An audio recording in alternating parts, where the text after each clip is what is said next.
Bonjour Maude. Bonjour Damien. Allez, on va parler avec vous jeux vidéo. On a tous eu au moins une fois l'occasion de jouer à un jeu vidéo, alors que ce soit sur un ordinateur, une console ou bien maintenant sur les smartphones. Alors aujourd'hui est publié le baromètre annuel du jeu vidéo. Je l'apprends grâce à vous. Vous l'avez obtenu en avant-première, là encore, Télématin précède. Et on peut dire, Maude, que c'est une industrie florissante, qui marche super bien. Tout à fait, on ne se trompe pas si on dit que c'est une industrie florissante. C'est une industrie en plein boom en France, avec une croissance à 2 chiffres cette année encore. Donc plus 15% sur le chiffre d'affaires, sur les ventes de jeux vidéo cette année. Le jeu vidéo en France, le marché du jeu vidéo français, ça a rapporté 4,9 milliards d'euros en 2019. Donc vous voyez, il y a quand même un vrai business derrière tout cela. Pourquoi ? Parce qu'en France, on a un savoir-faire. On sait faire les jeux vidéo, on sait les produire, mais surtout, on sait les créer. Il y a vraiment une fibre dans la création de jeux vidéo en France. D'ailleurs, la France est dans le top 5 des pays producteurs de jeux vidéo dans le monde. Ça, on ne le sait pas forcément, mais c'est vraiment un vrai savoir-faire français. Et on a d'ailleurs un géant en France du jeu vidéo, vous avez sûrement déjà entendu son nom, c'est Ubisoft. Ah oui, mais Ubisoft qui est d'ailleurs, je crois, coté en bourse. Exactement, Ubisoft qui fait partie des entreprises cotées au CAC 40, qui est vraiment un géant du jeu vidéo. Alors, ça a commencé en France, ça a été créé en 1986 par 5 frères qui étaient passionnés. Et aujourd'hui, c'est vraiment devenu une multinationale. C'est basé notamment à Montréal. Montréal, c'est le hub, c'est la capitale du jeu vidéo dans le monde. Et son plus gros succès, on voit les images, ce sont évidemment les lapins crétins. Ce petit jeu auquel on joue à tous les âges, de petits lapins pas très intelligents, pas toujours très bien attentionnés d'ailleurs. Et il y a un autre jeu d'Ubisoft qui a cartonné, mais que vous ne connaissez peut-être pas, c'est Assassin's Creed.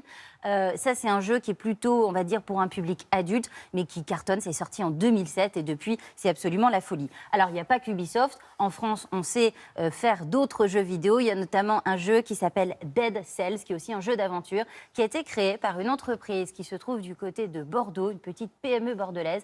Et ce jeu s'est vendu à plus de 2 millions d'exemplaires dans le monde. Donc, vous voyez, on sait exporter aujourd'hui nos jeux vidéo. Et c'est aussi un moyen d'exporter les valeurs culturelles françaises. Ça passe aussi par le jeu vidéo. C'est ça qui est très intéressant. Et donc, si tout ça fonctionne très bien, évidemment, je peux vous dire que c'est un secteur qui embauche. Donc, c'est une filière qui est absolument attractive pour les étudiants. Aujourd'hui, on sait qu'il y a à peu près 1 étudiant sur 2 diplômé du secteur qui va trouver un emploi dans l'année qui va suivre sa sortie d'école. Et pas n'importe quel emploi. On a 75% de CDI dans le secteur du jeu vidéo en France, ce qui est quand même assez rare dans le domaine de la création. Et donc, le défi majeur aujourd'hui pour cette industrie, parce qu'il en reste quand même un, ça va être de féminiser les équipes, parce que les filles, ça ne représente que 14% des effectifs pour le moment. Donc voilà, si les filles sont intéressées par la filière du jeu vidéo, il faut y aller, il y a de la place. Bon, on va se parler franchement, Maude. C'est vrai que l'image un peu d'Épinal du joueur, c'est plutôt un éternel ado, un peu geek. Est-ce qu'on sait qui est le profil type du joueur français ? Alors, le profil a énormément changé. En effet, dans les années 90, fin des années 90, on était complètement sur le profil geek, avec un joueur qui avait en moyenne 21 ans, plutôt masculin. Eh bien, aujourd'hui... Qui ne quittait pas sa chambre. Qui ne quittait pas sa chambre. Qui n'arrêtait pas Maman beaucoup sa chambre. Maman qui déposait la pizza devant la porte, c'est ça, Damien. Très bien. Bon, on en est un peu loin aujourd'hui, puisque le joueur type français, il a 40 ans, figurez-vous, en moyenne d'âge. Donc, vous voyez, c'est vraiment une pratique qui, s'est transmise aussi de génération en génération. Et on n'a plus besoin d'être un ado dans sa tête pour jouer aux jeux vidéo. Et puis, c'est surtout, comme je vous le disais, un loisir intergénérationnel. Donc, on joue quand on est ado, mais on joue aussi en famille. On va jouer avec les parents, on va jouer avec les grands-parents. C'est ça qui est très intéressant.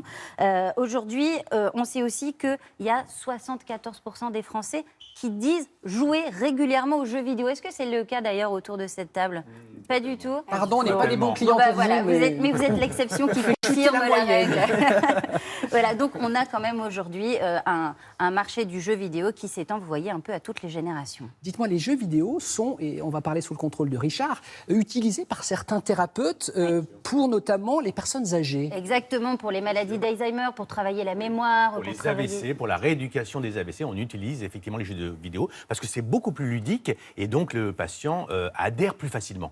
Voilà, et donc on voit aussi qu'il il y a des pratiques comme ça qui s'installent dans les maisons de retraite pour aussi sociabiliser un peu les gens qui vont rester un peu dans leur chambre. C'est une pratique qu'on va faire ensemble.